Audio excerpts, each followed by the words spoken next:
So, yeah. Um, so I, again, remembered how I solved this in the past. It was just a very long time. And I realized during the 3 or 4 times, whatever it was,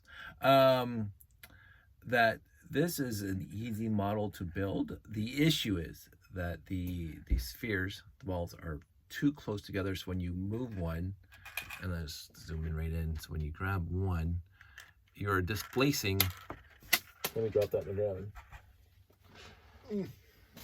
You're displacing, moving the ones around it. So there's no way of picking up one of these without disturbing the ones around it. Now, a little bit of disturbance is fine. A lot of disturbance is a pain in the butt because they keep on hopping over to an empty slot next to them. So I got a little frustrated with this guy, even though it was a very easy build. So I've been, again, pontificating, stroking my chin in deep thought. Trying to come up with an idea. And in my head, I came up with a variety of different solutions that seemed to would make this thing a lot bigger. And I said, I don't want to do that. But any solution I came up with wasn't going to be a basic build. This is bricks or plates on top of plates, bricks on top of bricks, whatever you want to call it. This bricks studs up, and very, very simplistic. And whatever I was going to do was not going to be as simplistic. And again, I am not what we would call a new school builder. I'm not. There is zero way. There is zero, absolutely zero. Even if they're picking the dregs of the barrel to be on Lego Masters, are they picking me? Because I am 100% old school. My building technique stopped in like 1985. So it hasn't really evolved since then.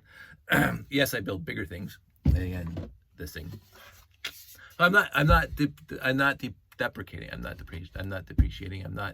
I'm not putting down my building style compared to other people's. I have a style. They have a style. I love their style, and I love my style. I love building like this, which is from bottom to top, all the way through. Studs are pointing up, all the way through. There's no studs out. There's no studs down. There's no studs sideways or perpendicular or 45-degree angle. They're all the way up. Every stud in this entire thing is pointing straight up. And that's, I'm comfortable with it. Again, this was supposed to be a quick video, but it's going to turn into whatever. There are schools of thought out there, and I fully endorse and support them in context and in the right way, that you should not stress, you should try to expand your horizons and try something new at all times. And I have, and not just with this hobby, but with like scuba diving and everything else like that, and climbing and camping and whatever. I am absolutely willing to try out new stuff. My thing for this hobby specifically is that it is my 100% comfort zone. Straight up, it's and I already have, like, if you run into a point, and I'm going to try to make this as clear as possible without going off on too many tangents. If you get to the point where you're getting bored of the hobby and the way you're conducting yourself in it, everything's become mundane and blasé and blah blah blah, and you go, oh, this is boring, and either you check the whole thing out, like a lot of people do with a lot of hobbies. So you'll see golf clubs at the Valley Village. They tried it, not for me. And again, you have to make the decision between this is not for me, and golf is definitely one of those sports that is not for me. I played it. I have work and friends. I am not remotely interested. Friends call me up and say, hey, Dave, we're going to go out for the back nine over there at Southbrook. I'll go with them. I'll have a good day. But you could not pay me any type of money to go play golf if it isn't like hanging out with friends for an afternoon. I am the least interested in that sport, period. that sport. That's particular. You would never see, hey, let's go play golf. If my buddies call, hey, let's go. Absolutely, I love hanging around with my friends. Whatever we're doing, I'll go hang around with my friends. So, but this is my point. Without the tangents that I've already thrown in here, if you're heavily into a hobby like woodworking or this or whatever else, whatever it is, and you get to the point where you say you're repetitive and you realize you're repetitive and you're getting a little frustrated with yourself because it's repetitive and it's boring and it's blasé and like, oh, what am I going to do? Absolutely check in to see what other people are doing, to see if you want to incorporate or try or check out or build in that kind of style and say, ooh, this might be interesting for me, because you don't have enough of what you have been doing to keep you going. It's like I don't go looking for something new until I'm done with what I got, right? And what I have on my list, and I've mentioned this a few times in these videos, I have so many ideas in this noggin here for the layout, just layout, and we're not talking about all the other ancillary stuff that I want to do with my robots and my RCXs and blah blah blah. For 30 years now, well, the RCX is for 25 years. That I want to do, they're still stuck in my head because I just don't have the time or the wherewithal, the patience, or life gets in the way, and that's absolutely 100% part of it too. I would never ever say my life is getting in the way of my hobby. Like I'd rather be down here more. No, that's not it. I'd rather have a nice balance. I don't want to be obsessed. I mentioned that before too. I don't want to be obsessed with this hobby. I don't want this hobby to take over my house or take over my life. This is not who I am. This is a part of who I am, and it is a major part of who I am. I'm going to say that for sure. It's pretty clear that Lego is pretty much part of who I am, but it's not all that I am. And I have very, very heartfelt relationships, even with you guys. Like a lot of you guys are emailing me and texting me, not just replying in comments, but even replying in comments. And I'm so appreciative of this part of the hobby. But I'm not doing this 24/7, and I'm definitely not getting paid for it, and I don't want to get paid for it. Again, no Patreon, no subscriptions if you don't want to.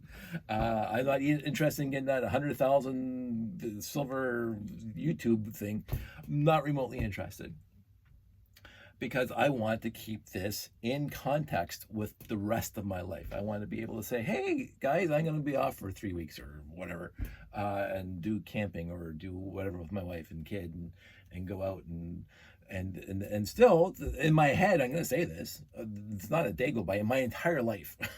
Not one day has come by in my entire life where I haven't thought about this. That's not obsession. It's like breathing and eating. I love pizza. Not that I think about pizza every day. Tangent. But in context, anyway, so my point is, right now I have too much to do with the stuff I want to do, and I know how to do, know how to build and blah blah, that I'm not gung-ho about, oh, I'm gonna go try this style technique and try to do snot and try to do Sandy and I are gonna try micro builds. So we are thinking about doing something slightly different. I've done one micro, so you can't see it, it's up there. When we were at Brick World years ago, Sandy and I made a micro just by the pick-a-brick on the wall, and so, but I'm not going out of my way to expand my technique to other avenues at this time. Like consciously going in a direction where I've never done before. Even though like the pictures came back from Brick World this year, the biggest Lego convention in the history, as far as I was told, and the builds were just fantastically phenomenal. Absolutely, from what I saw, just jaw-dropping, knock your socks off. Doesn't even look like Lego anymore. It's like artistic renditions of whatever they were building, and they have a technique of building that I could not even in 100 years try to match, and I'm not interested in doing that. That I'm gonna say, this is gonna be a tangent, but it's gonna be related. There's a movie, and it's one of my favorite movies, and it has nothing to do with science fiction, nothing to do with Star Trek. It's called Amadeus, and I saw it in the theater, And that, like, when was that, 1981, or I thought maybe not 81, but it was pretty early. So, actually, no, I would have to say no, because I was building computers at the time, so it couldn't have been 81. That was after high school. Amadeus, and the character Salieri, according to actual historians, was a little more conflated in the movie than he was in real life. In the movie, he was very, very jealous of Amadeus's talent, raw talent, natural, born with it talent, and that's the whole movie was set up as you watch the progression. That Salieri became more and more and more and more bitter because this guy wants to be the best at this classical music compositions or composer, and this little brash, foul mouthed little punk comes along and just on a whim, oh, here's a sonata, oh, here's a symphony, oh, here's a, like, and as they say, and this is, I believe, fact, like all of Amadeus's, Mozart's uh, uh, musical whatever pages compositions were not, there were no mistakes on it from the first time he wrote it down, because it was all in his head, and then he put it on paper, and like it was already there. It's like when the sculptor says that statue of David or whatever was already in the rock. I just had to remove the stuff that was in the way to see it. That was Amadeus, where zero effort. And here's Salieri getting more in the movie, getting more and more bitter and jealous and blah blah blah, until the very end when he realizes that he just killed the most fantastic person on the planet. Great movie. I am not that guy. I mentioned this before. I love other people's passions, whatever they're doing. If they're passionate about it and I'm hanging around them, I won't say feed off of that, but because that's a kind of an incorrect way of looking at it. I really enjoy being around other passionate people and whatever their passion is about, and seeing their eyes light up and seeing the vigor and the effort that they put into whatever they're putting effort into. And I have a rudimentary understanding of a lot of stuff, and so I'll just jump in. What do you need me to do? You need me to move that rock? You need me to lift the wheelbarrow? Need me to hold a hammer? Hold a light so you can fix your car, like my cousin Ricky? I'm right there with it, and I'll be there the entire day. Is they're passionate about it, and I'm there holding a flashlight, and I'm listening to him, and he's watching him, and I have a concept of how a car works. But oh yeah, he's got the torque wrench, and he's blah blah blah, and he's like, oh, mumbling to himself, and the RPMs and torques and blah blah. I'm listening, and I've done this with a lot of my friends and a lot of just hanging out with them, whatever they're passionate about, and I don't get bitter and I don't get jealous, because I can't do any of it. I really can't not do any of it, but I want to be there with them while they're doing it, because they love it and they're passionate and the eyes light up, as they say. And so when I saw those pictures from Brick World, I'm not jealous of their talent, even though I don't have any of it. I am not jealous of their talent. I admire and respect and appreciate, because I know the basics and I know what it would take to build something like that, whatever those pictures showed. And I'm going, applause, my hat off to you, and full respect, 100% full respect. And I appreciate it, and I love it, and I love you for doing it. That's my extent. No jealousy, no envy. I'm 56 years old. I have nothing to be envious about in anybody else. I've lived my life the way I want. I have lived my life the way I've wanted to. It's kind of like a point of friction in the earlier years with my parents and role models, that I was just laissez-faire going through my life and just whatever, like they didn't like that, and I'm not faulting them for that. Again, I would not fault them, because if I were them and from their worldview, from their perspective, they should be, what are you doing, kid? But for me, at 18, 19 years old, when they were telling me to put away this stuff, I get it from your perspective, because you grew up from parents who were in World War One, well, not in it, but lived through it. Some of them, as mentioned, Uncle Ray, he was in World War II over in Europe, and did some stuff, and fought for the Allies, obviously, and and they grew through. They were brought up by parents who lived through the Great Depression and World War II and blah blah blah, and they it was sloth and whatever you want to say it, and church bringing, and you have to work all the time when you're awake and blah blah blah, and do not rest and put away for tomorrow and blah blah blah. And I said, I'm comfortable.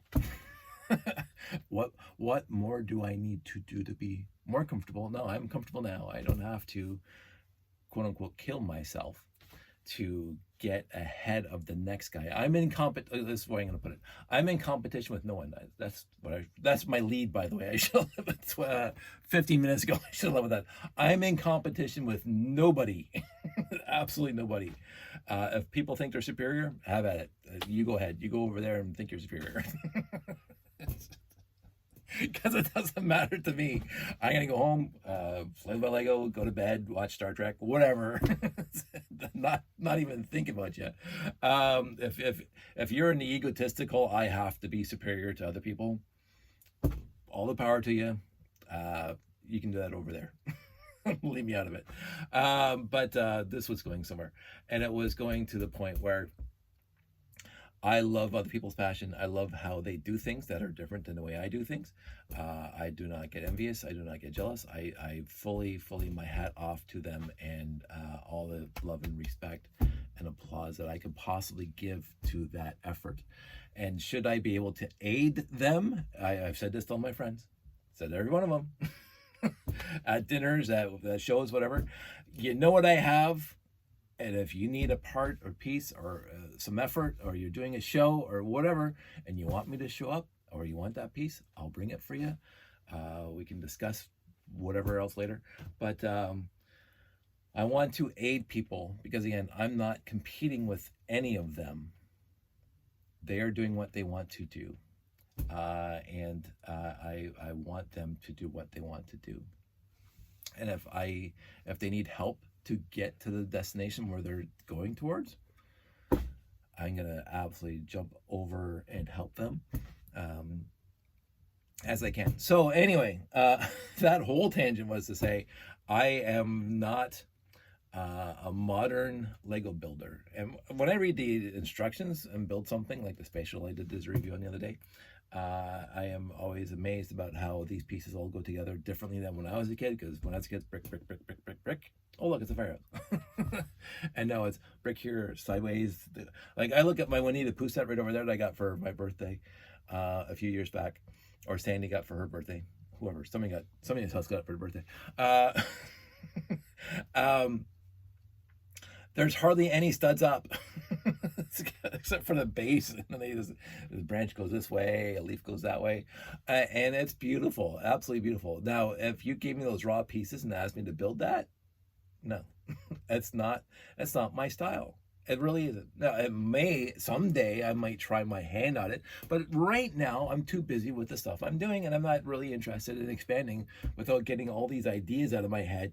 And then and this is where it comes back to, if you're into the doldrums and like everything's repetitive and blah blah blah, and then getting bored with it, and you don't want to give up the hobby.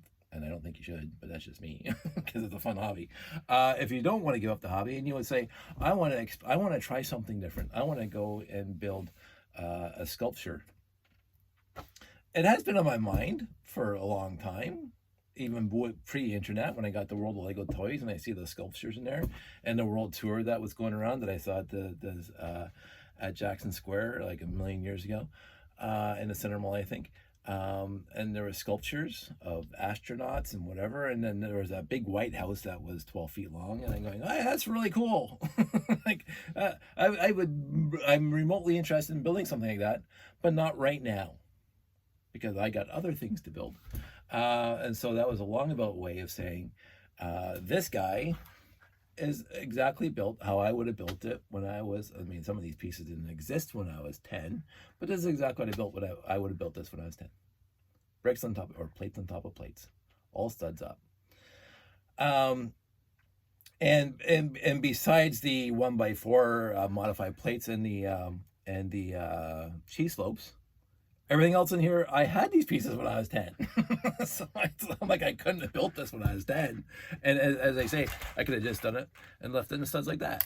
well, if it's not rolling off, I could have just done that and been happy with it, right? And it would have been fine. But because there are modern day pieces that I can put in this thing to allow the balls to be exactly where I want them to stay, I built that. But my building style hasn't changed since I was 10. And I'm okay with that.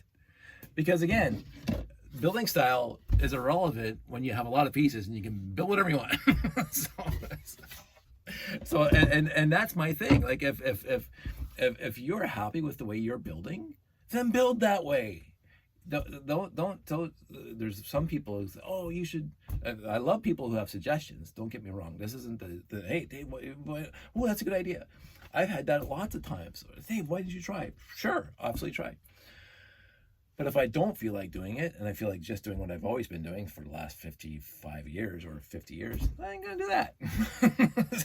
so anywho, a long way of getting to the point where this is basic brick, basic plates and all the studs up, and it leads to this, where every row is 2 studs by 2 studs, all 2 studs by 2 studs. And the issue is that 2 studs by 2 studs is too narrow to move a ball without moving all the other ones next to it, because you can't get your finger in there without disturbing the rest of them. So then you say, well, if you go with 3 studs, so 2 studs, you got the cheese slopes holding the ball, and then you leave a stud, right? Just put a plate in there. Then it's way too big. Because then instead of like 2, 4, 6, 8, 10, 12, 14, you have, now this thing is 21 studs across and 21 studs down, and then it's massive. Then it's huge. It's too big then, and then it just looks too. And of course, then the balls look way too small on it, and you have to. For me, you have to find a balance between the spacing between the 2 by 2 zones that hold the balls. Like this is 2 by 2 holds the balls, two studs by 2 studs. To the next one, how can you differentiate? How can you put spaces between this 2 by 2 and the next 2 by 2 in order to maintain cohesion, strength, and the ability to move the balls, and without making it look huge? So this comes back to the geometry I talked about. Badly, by the way. And all day today I was thinking I was going to print off something out of my Visio. I was going to make something in Visio to show the non-Lego people who might be remotely interested in this, the Lego geometry, where I said they're 6 units high and they're 5 units wide. That's a basic brick, a 1 by 1 brick, 6 by 5, 6 high, 5 wide, and 5 wide all the way around. Length and width are 5, and the height is 6. And how do you get that when you put it on a side? Because now it's 6 wide and 5 high, and then blah blah. So there's ways of working with that, which is what these new guys do all the time. All these pieces, like even the space shuttle, all these pieces work within the parameters of the 6 by 5 brick and the 2 units of a plate and blah blah blah, and they're able to work with that with the new little kind of curvy pieces, the 1 by 2 curvy pieces and blah blah blah, and the cheese slopes and blah blah, and they get them all fitting together so they can go off on these odd tangents to fill in the corners, and so you don't just have a square car like we used to have. It has all the nice shapes. So Josh is all, I don't have him anywhere near me right now, but I have the pictures because Josh just built them. Like there's that, and look at the front end, it's all nice and curvy. Look at this, all nice and curvy. And you couldn't do that when I was a kid because they didn't have those parts and pieces as a kid, but they also didn't have that building style when I was a kid, because there's a lot of this that's not on top. It's not, the stud's not on top. A lot of this build is studs on a very, very odd looking tangent. So, and that's fantastic. But if you gave me those raw pieces and say, build the car, I'm going to build a square car because that's what I build. I'm not used to building that way. And I have no problem with that right now. Again, should I get to the point where maybe I want to build a speed champion car, I've never really had that interest in cars in the first place, but maybe I want to build my own. That I've helped Josh with these instructions. I've read through them, and oh, that's really neat. And they put a lot of pieces in there to get the pieces on funky angle. It looks like fun. And again, I'm gonna say, whoever designs this stuff, my hat off to you, because they're fun builds, and they look fantastic. They look like a non-Lego model kit on your shelf from a distance, and even when you're up close, it says, wow, the details on I won't say basic plates, but the details on these small cars is extraordinary. And yes, it's a lot of stickers, and I don't care. Stickers are awesome. So I respect the people who built this stuff, and my hat off to them. There's no envy, there's no jealousy, because whatever. I'm happy for them, and the fact that they're putting this fantastic stuff out that my kid likes and other people like, keep going with it. But it's not directed at me, and I don't want it to be directed at me. I don't want the Lego company to release, although 10,497. I don't want the Lego company to say, "Oh, we should take Dave's 1970s ideas into account and re-release the 1973 fire station." No, nobody in their right mind, and again, in context, would be interested in getting that set. Now it's going to sell because there's always going to be collectors and stuff. But if you want that 24 by 32 base plate with the little lanes on it for the 3 fire trucks or the quarry or whatever, they're not going to do that. They're not going to re-release those sets at all. It's just like the 10497 didn't come with crater plates. Because can you imagine trying to get crater plates again? Like, I heard those things were vacuum formed. Like, they weren't even molded with the injection molding. They were vacuum formed. That's why the bottom's all smooth and it kind of curves up into the studs, because you vacuum it in the mold instead of like pushing the molds together and injecting the stuff into it. Lego's not going to do that because it would just be appealing to a very, very niche market. I'd buy one. Of course, are you kidding? I would buy one. I would buy 10. Probably not 10. But if they released a white fire station that I did a review on just a few months back, I mean, I can't even imagine them doing that, because it is such a, and I mentioned those in those videos that for the time they were absolutely fantastic. For me and my 8 years old building that set, it's just a beautiful set, and it sticks in my mind to this day how wonderful that set is, and that's why I built it. But it is nowadays 90% of the Lego community has never even heard of that set. I can't remember the set number now, but it's the old white fire station, black roof, and the 3 vehicles. Pre minifigs without arms and legs, I think 1973, 1974.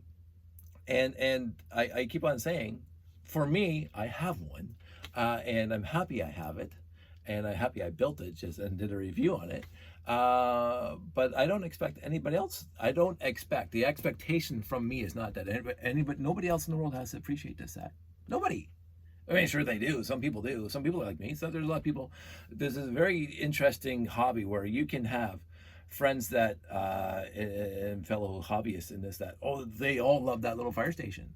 I once saw on Lugnet years ago, one guy had every single fire station in his layout that Lego ever released, this train layout, every single fire station that Lego ever released. It was like the entire town was a fire stations. That's a pretty good town to live in. But he had all of them, and it was wonderful. It was like heartwarming to see. It's like, again, me, if I ever get around to displaying all the classic space sets, every single one of them. People love that stuff. They did it in I think Brick World.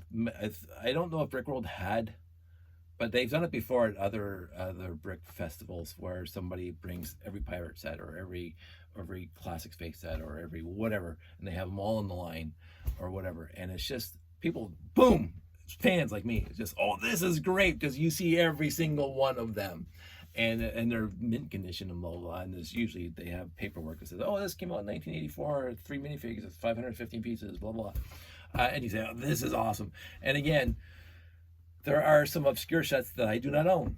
There's lots of obscure sets that I don't, and I follow a few people on TikTok that will show off their stuff, and they said, and they're younger than me, that's fine, but look at this set, and I didn't get that set. Oh, look at it, this is awesome. Am I jealous they have it? No. I'm happy they have it. I'm happy that they have the passion for themselves to do what they want to do with this hobby, and that's what it comes down to. Sorry, to go back, so many tangents, to go back. So the criteria, between every 2x2 ball holder, We'll call it that. And don't go off on other tangents. Sphere holder, we'll call it. Every 2x2 sphere holder can be connected to the next one directly, which is basically this. Or they could be an entire stud out, which makes a distance one stud wide between this one and the next one, which I think is too far. So right next to it is too close. One plate over is too far, or one brick over is too far. So somewhere in between that, and this is where the geometry comes in, because you can plates. So instead of, I should have actually thought about this. I'll build this quickly while we're talking. I'm gonna get demonetized.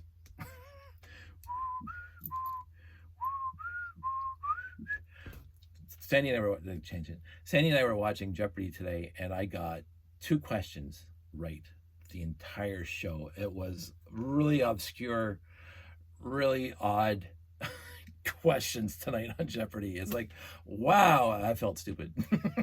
Anyway, so we'll say this. Get that started. So we got the 2x2, blah blah blah, and we got another one over here. And so this is too close because there's side by each, but then you can get a tile and put them in between, right? So now in between those two things is a tile. Whoop, I can't do this. Here's me trying. So now there is a 2-unit space, because a plate or a tile is 2 units. Again, the brick is 6 units tall and 5 units wide. 3 plates make up 1 brick. So a tile and the plate are the same thickness, and a plate is 2 units tall, because 3 plates make up a brick. And so a tile is 2 units tall. So if you put it on the side, now there are 2 units, a 2-unit space between these two. If you get another plate or a tile, whatever, and now there's 4 units, which again is still 1 less than, we'll put that, I'm gonna try to hold that. That's 1 less than a brick between, right? Look how far apart those things are. So 1 brick, too far, side by side, too close. And so you can go into increments of 1 unit, which takes a lot of work, but you can go 2, 4, or 5 easily-ish by just putting a plate or 2 plates or 2 tiles, or a tile and a plate in between. So I opted on, ta-da, this is just a test. I had to, and this took a lot of work for me. And again, I can guarantee you right now, my friend Jeff, right now is saying, oh, Dave, this person has instructions of how to do this. To have 1 plate difference between all this stuff. And you just have to go online and find it over here. That's why I love my friend Jeff, because he has that vast accumulation of knowledge about building techniques, and a lot of them. And he uses a lot of them in his builds. And I just love the guy for it. It's who he is, and he is passionate about that kind of stuff. And he built a beautiful castle and a beautiful space hangar, which incorporates a lot of different, like, you look at the he's got like lettering on his space base and his hangar, and he builds the letters and the numbers, and he uses like dots pieces, and he uses like all the other techniques, and he's got the 45-degree angles with the perimeters and stuff like that. Just gorgeous. He makes octagon hallways and stuff, and every time I see him build something, it's like, oh, my jaw drops. And I'm going, ooh, that's just beautiful, Jeff. And I can't wait to see more from him, because that's the way it is. So anyway, so Jeff would come to me and he'd say, Dave, oh, you want to do this? This is an easier way. I'm sure there's a far easier way than what I built to do this. Because I don't build this way, because it is studs on top, and I'm using these newer pieces, these absolutely newer pieces. They've been around for a little while, but they weren't around when I was a kid. So I have 1 plate in between. And this is, I didn't build the entire, the cross yet, the X, and I don't have enough pieces to do that. So this is going to be a Bricklink order, and I wanted to verify what I was going to order from Bricklink before I actually do it. But this, and I'll just put all the pieces in there, all the walls in there.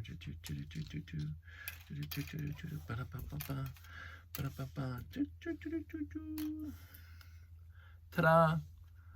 There we go. And so when you grab one, yes, you're touching the other ones, but they don't move much. Yay! so you can, now we'll take that one out here and you say, oh, I'm going to jump that to there. Perfect. There's nothing wrong with that. There's absolutely nothing wrong with that. So this is what I'm going to do. And this was a test. Now, again, I'm not saying that this specific build of me getting this plate distance difference between the 2x2 sphere holders, I'm not saying this is the style I'm going to do, but this seemed to be the easiest. And so this is the back, because I had to use the 2x2, which I just used in this guy. I had to use these. Let's take all this stuff off. I had lots out here in front. So I use this piece, which is again 2x2 studs with studs on top, but no studs on the side and on the bottom. And I use these guys, which has the studs on the side. So there's a difference between these two pieces. One has studs on the side, one does not have studs on the side. And so I alternated them all the way through because I didn't want two plates between them. So, and then I had to figure out how to hold the whole thing together because again, the studs, the brick basically, this is the brick if it's up. These are the top studs. This is how I would interpret this piece because there's the bottom where you connect it to a plate or something like that, right? So this is the top, the two studs up. These studs are out. These studs are obviously that way. That's that way. But now I'm putting the whole thing on the slide like that, right? So it's not studs. It basically is a snot build, except there's still studs up because this is a cheat. I don't mind that. And then I had to figure out how to connect them all together to hold it stable so these pieces aren't just floating. And so I had to dig up a lot of these pieces, which are relatively new. And there's a bunch in the Galaxy Explorer, the new Galaxy Explorer, but I don't have a lot of these pieces. I really don't. So I have to do a bricklink order for those. I have to do a bricklink order for those because I don't have many because I don't build. I don't have a lot of new sets to acquire those pieces with. These guys, I have a bunch, but I don't know if I have enough. It doesn't matter. And then I have to figure out how to now secure this whole thing into a container because this is the important thing. You got to have a container, right? And so with this whole build, I mean, I'm sure I can like liaise with these studs out here and whatever. So I'm ruminating again, pontificating, how I'm going to connect this thing into an actual container. But right now, this would be easy to expand if I had the pieces into a cross and figure out what I'm going to do with these like end pieces and whatever. But it's been fun. I will say this was enjoyable because I tried a whole bunch of different things. I tried, where are they?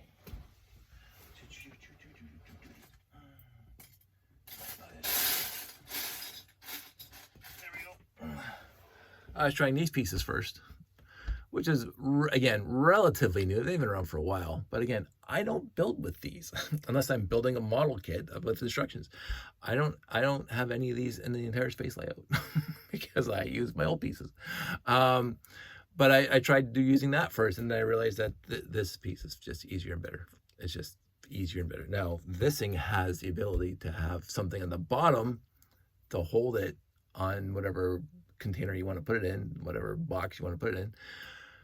Maybe I will substitute one of those out, but then I would lose the connection in the back. So I don't know. So I've been, testing. And again, there's probably some websites out there right now that will show you how to do this style of building. Because I've seen it before on people's builds where they did something like this. Usually it comes down to flooring. When they're building a castle or something like that, they will do that. And I'm going, ooh. And I think that's what I've stuck in my head, that it can be done. So this is the way I did it. And I would say that there's probably better ways of doing it.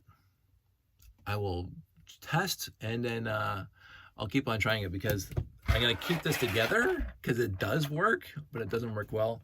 This will work much better, but this is not a significant bricklink order, but it is a bricklink order. And I like to play with it for a while to see if I can make it better, stronger, faster. We have the technology to build. I'm Oscar Goldman. Again, if you caught the reference, you are my people. Richard Anderson, I think. Oh my goodness, I should look that up. Oscar Goldman. Okay, so story time, as if this hasn't been story time enough. Oscar Goldman, the actor who played Oscar Goldman, I think is Richard Anderson. It's been a million years since I've seen the show. He showed up because the $6 Million Man stopped in 1970, whatever. And the Bionic Woman started halfway through the run of $6 Million Man, and it went on a little longer, and then it stopped too. Lindsay Wagner, fantastic. I think, if I remember correctly, the guy who played Rudy Wells just passed away, but I could be 100% wrong on that. The doctor. And I saw the made-for-TV movies with the dog. That was fine. I saw the reboot with Katie, and I'm going, there was the Bionic Woman. There was no charm there. Like, Lindsay Wagner was just charming when I was a kid. I didn't have a crush on her like I had with Bailey Quarters from WKRP. That's a whole other story. Bailey, not Jennifer. And I'm not faulting Lonnie Anderson because she is who she is, and I think she was fantastic as Jennifer Marlowe. I mean, like, here's more tangents. WKRP is the best by far. Well, not by far, but the best sitcom in the history of television. Period. For me, and it really is. And I love Big Bang Theory. I adored Big Bang Theory. I loved so many sitcoms. Cheers, I watched every single episode. I loved Cheers. Frasier was brilliant, absolutely brilliant. It was wonderful. I watched WKRP 5 days ago, an episode, just a random episode, and I was just as hooked now as I was back then, because it has, for me, staying power. The outfits and the pacing now today in comparative sense is very, very slow, but the significance of that show and the meanings that they put into the episodes. Hugh Wilson had such a moral character, and it just came out without being overburdened and hitting you over the head. It's just like absolutely brilliant show. It didn't get enough credit at the time for being as brilliant as it is. And again, the social commentary, like they did it in the Jeffersons, they did it in Archie. The whole point of Archie Bunker was social commentary. I mean, that was the entire purpose of the show, was social commentary. It wasn't a comedy, it was social commentary dressed up as comedy. The entire show's premise was to be a social hitting you over the head. But WKRP comes along, and it was a charming, beautiful little show that was hilarious. Like, you forget the turkey episode, which is brilliant, by the way.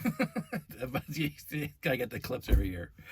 But the drinking, drinking and driving episode, where they say you as inebriated as you get after a few drinks, with Venus and Johnny and the sheriff.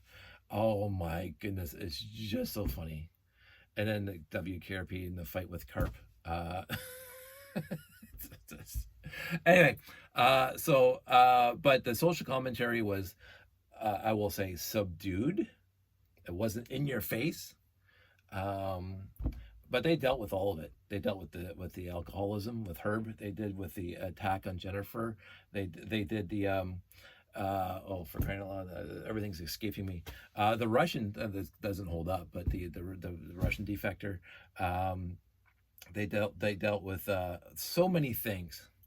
Wife abuse, and when Jennifer was the Ask Jennifer on the show, the call-in studio, that was heart-wrenching. Venus being mistaken, the black experience with him being singled out as somebody who stole something, and he was arrested. Him being a deserter from the Vietnam War and stuff like that. It was just, but it was not in your face, and there was a lot of funny stuff there, and the entire cast was brilliant. Anyway, I was going somewhere with this. It's gone. You get me talking about WKRP. I like Mom. I didn't watch all the episodes, and CJ Craig or Allison Janney is just brilliant in whatever she does. by far, whatever she has ever done, she is absolutely brilliant. I think she's one of the best actresses in a very long time that can do any role at any time. It reminds me of He Who Shall Not Be Mentioned in this echelons of Hollywood right now because he's in the bad books, but he came up with Firefly. And he's the one that kicked off the Avengers movies, which the first Avenger for me is the best Avengers movie out of all of them, even though Endgame got like $1 trillion. It wouldn't have been as big as it was if it wasn't for the first Avengers movie, and the first Avengers movie was perfection, literal perfection in a movie where you had to combine a whole bunch of people and do a whole bunch of stuff and a whole bunch of universe building. Anyway, he said when he made Serenity, the movie, that the very first scene with the operative, I can't remember his name, operative, and the guy in the stats room in the archive room, and he's killing him with the sword. and this guy is very, very serious. The guy who's running the archive room, whatever. Supposedly, I don't know the actor at all. I don't know that actor at all, except for Serenity. But supposedly he's this fantastic comedian, does tours, does stand-up, does TV shows. I've never seen him before. But the director of Serenity, again, I'm not going to mention his name because he's in the bad books. For justifiable reasons, I'm told. I'm not going to dispute that. But he said, if you want to get somebody to play a very, very sincerely serious role, you find a comedian. And we can go back to Robin Williams in not Dead Poets, Good Will Hunting. That role was not, as you listen to Ben and Matt talk about it, that role was not written specifically for Robin Williams, but they were hoping he would do it, and if he didn't do it, they would find somebody else to do it. But you look at that movie now, and nobody else could have played that role, and he didn't play it funny. I mean, there's funny parts to it, and there's that whole thing about his wife sleeping, which was him just going off script, and you can even see the camera shake because the guy in the camera is laughing so hard at his little story about his wife sleeping and passing wind and stuff like that. As far as everybody says, Damon's laugh was actually not scripted. It's just funny. But it's just it felt so heartfelt, and you felt it was such a real character in that movie. And yet he is not, Robin Williams wasn't known to, but he did a lot of serious stuff, and he did a good job at it. So the guy who directed Serenity said, if you want to get somebody truly influential or makes the audience move or concerned or whatever, you get a comedian to play that serious role. And so that guy in Serenity, I remember him to this. I haven't seen Serenity in 15 years. I wore out my first DVD, but I haven't watched Serenity in a long time, and yet that scene sticks out in my head because he was, and it's only minutes. He's only in the screen for a little before he gets, stabbed. So it's like, but he's fantastic. And anyway, so you look at WKRP, and they had social commentary. They had some real life situations dustied up in a cute little sitcom. I'm not saying it was like Roddenberry trying to get out social commentary and talked about the Vietnam War and talked about the race relations and that in the Star Trek show that takes place 300 years in the future. WKRP took this stuff on head on, basically, in 1978 from a radio studio in Cincinnati. They even covered the Who concert where people died because it was general admission, and people were panicking or whatever, and they were trying to get out, and people were crushed and were killed, suffocated. They didn't hide from it, and they handled it very, very nicely. I'm gonna that episode of David KP is almost akin to the episode in The West Wing right after 9/11, where Aaron Sorkin wrote. I just had the name of the episode in my head. It wasn't part of the West Wing series, but I think it was the first episode of season 3. where they made a standalone episode that did not affect the rest of this series, but it was all the characters, and it was an absolutely brilliant episode where he kind of, with the characters, talked about the relations between Islam and everybody, and Charlie's little speech about gangs was dead on. Like, I heard this again, so many tangents. One of my favorite authors is Gregory Clark. Gregory Clark was a guy who wrote for the NAPSA. Well, he wrote for the Toronto Star for a long time. He was a correspondent. He was a major in World War One, so that's how old he was. He died in '78 or something like that. But he was a major in World War One. He was a news reporter in World War Two, and he wrote lots of stories about his time in the war. He loves fishing, talked about fishing, talked about camping, talked about nature, talked about town life in Toronto back then, blah, blah. Talked about his beautiful wife and how things, whatever. But one of the things he said that still sticks in my head today, like I haven't read Greg Clark in forever. One of the things he says, and when I heard Charlie talking in that episode, again, I forgot the name, but it was, I believe, the first episode of season 3. It was right after 9/11, when Charlie was talking about, because people are, why would anybody join this? Why would anybody like sign up to kill people and whatever? And Charlie says, well, it's not like when you're without hope and low, but he's saying, like, you hang out with your friends. You're in it. It's not like, oh, I'm in a gang. No, you're in a gang. These people are your buddies, and you will go to the ends of the earth with them. And Greg Clark said something extremely similar back when he was talking about his time in the war, and when he was a correspondent in World War II, where basically you have the army, and then you have divisions, and then you have whatever, smaller and smaller and smaller. Basically, it comes down to a unit of 4 guys, 4 people. And he says, you will do anything for these 4 guys to get to the next day. And because they are closer than family, especially as they say in a war situation, these guys are closer than family, and you will do anything to make sure all 4 of you get to the next day. And so it's not a gang. Oh, I'm in a gang. No, it's like these are my closest people on the planet, and I will do anything for them. Now, from our point of view, who most of us have never been in a war or in the army, though I did try. That je ne sais quoi, that lack of understanding from the layman of what that is like, when basically you don't know from one minute to the next if you're going to be alive.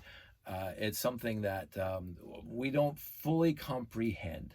And again, I will never ever say war is great or whatever. But from my perspective, and this wasn't going to be something I was going to talk about today, you have to send up the bullies. That's basically it. That's where I come from. But Greg mentioned that in one of his stories about the entire army basically boils down to units of 4 people, and they are your closest people ever. And that's what happens. And hopefully we don't have to do this stuff anymore, because hopefully society has matured. Just to get out of this topic really quick, hopefully society, at least our society, because there's places in the planet they just never seem to learn, but hopefully our society has come to the point where we are more capable of handling things without resorting to that kind of solution. So we'll just skip that for now. But Greg Clark, fantastic author. And I don't know how that came up, and we'll let it go.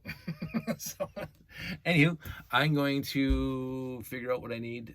Maybe try to make this better, bigger, faster. And that's it. That's all. I hope everybody out there is doing very well. This was not going to be an hour, and it turned out to be an hour, and I apologize for that. I'm too lazy to break it up. And my battery's dying, so that's a whole bunch of 2 firsts for me to get out of here. You guys stay safe, take care, and I'm having fun. I hope you are too. Enjoy your life. That's basically, hopefully, a nice way of ending this. Enjoy your life. Enjoy your days. I would say I've had a few bad days, but overall, when I look back at my entire 56 years, and I got a whole bunch more, don't think that my life's fine. I'm very healthy.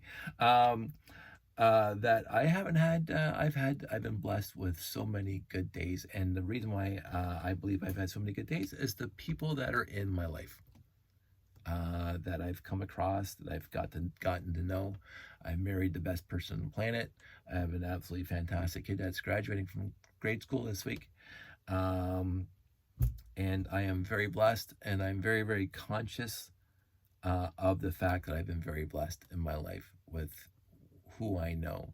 And I also think that, bringing it back full circle, I also think that knowing what I've had in my life, who's in my life, what I've done in my life, I consider myself to be extremely fortunate.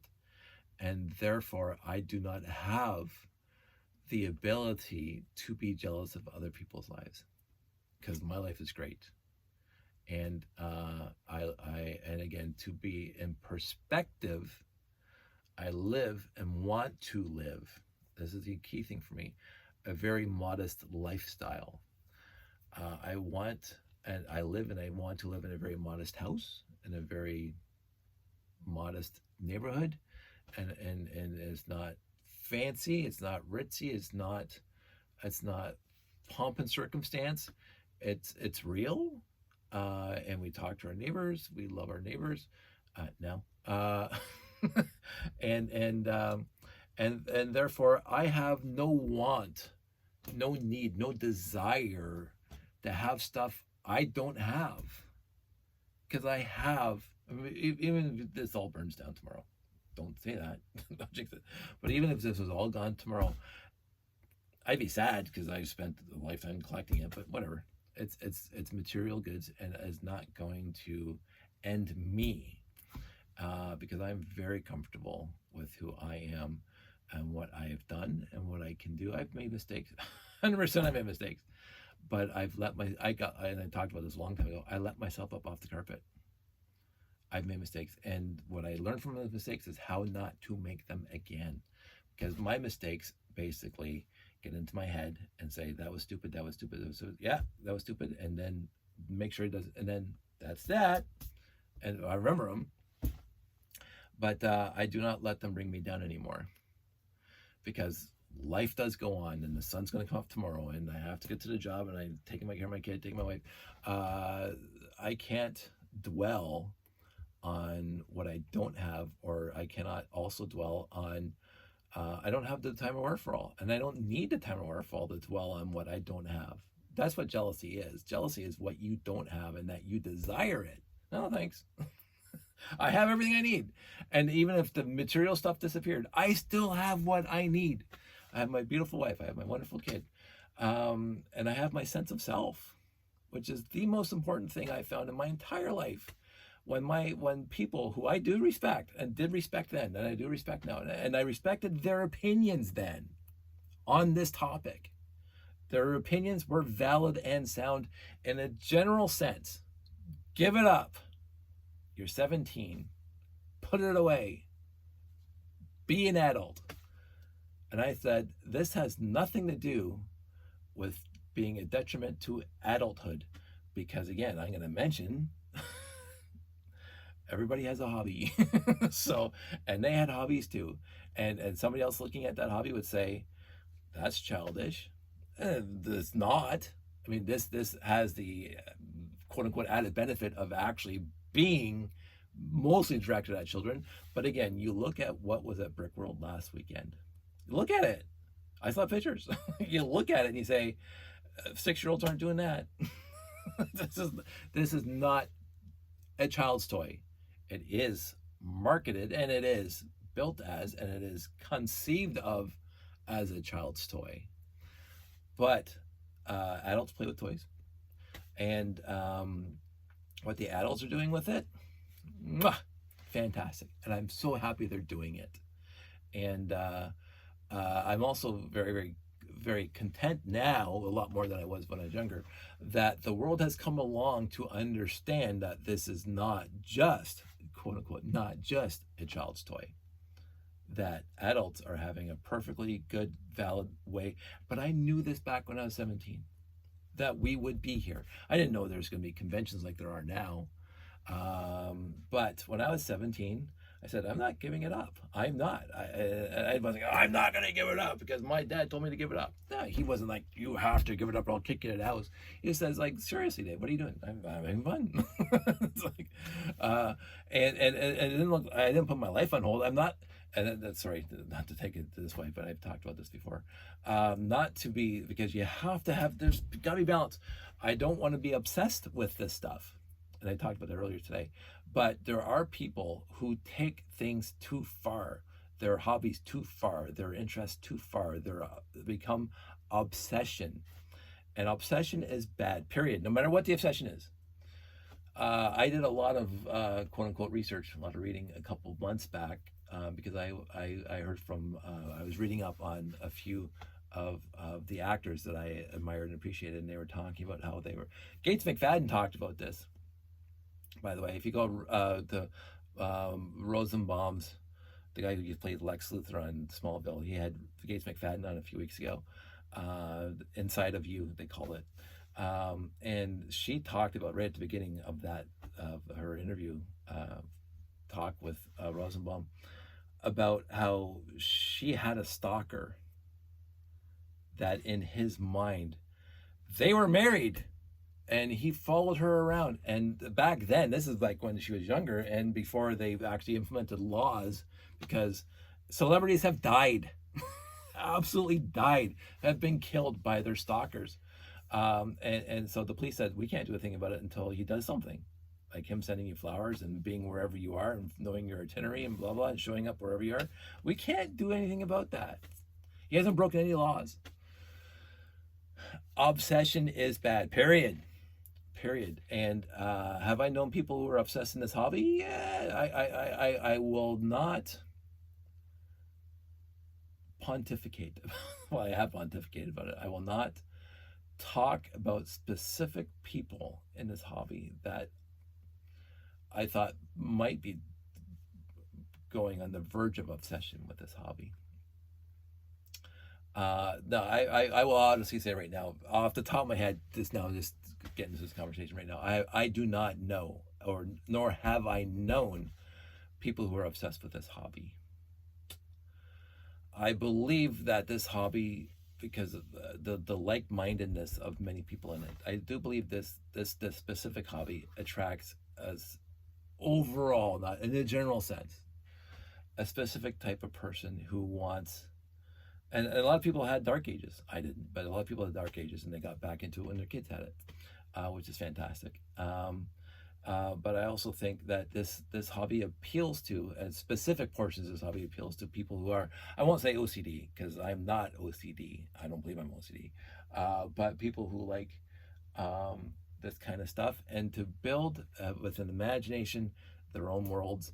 And when I did my interview years ago on TV for the hobby show, I think it was a hobby show, Cable 14. The interviewers, I have it on my YouTube channel way back then. I actually uploaded it. If you want to go find it.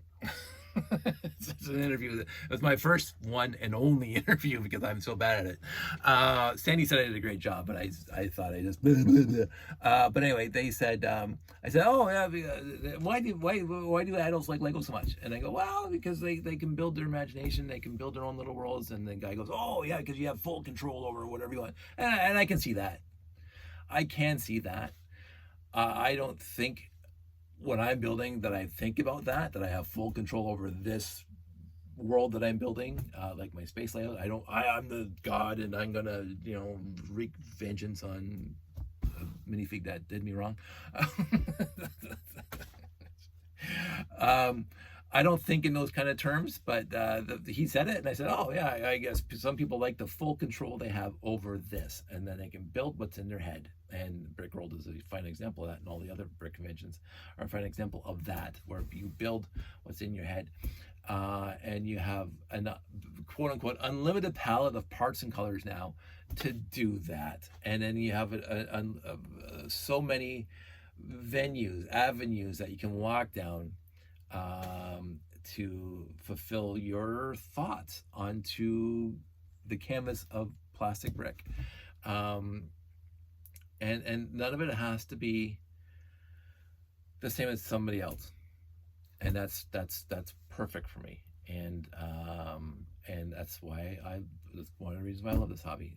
Anyway, way over time. That's it. That's all. I'm going to go to bed now. You guys all stay safe. Take care. Again, take two. We'll talk more maybe if somebody mentions something in the comments that they want me to expand on. But this was just a huge brain dump of stuff that I wasn't expecting. But it's what happens. You guys take care. Talk to you soon.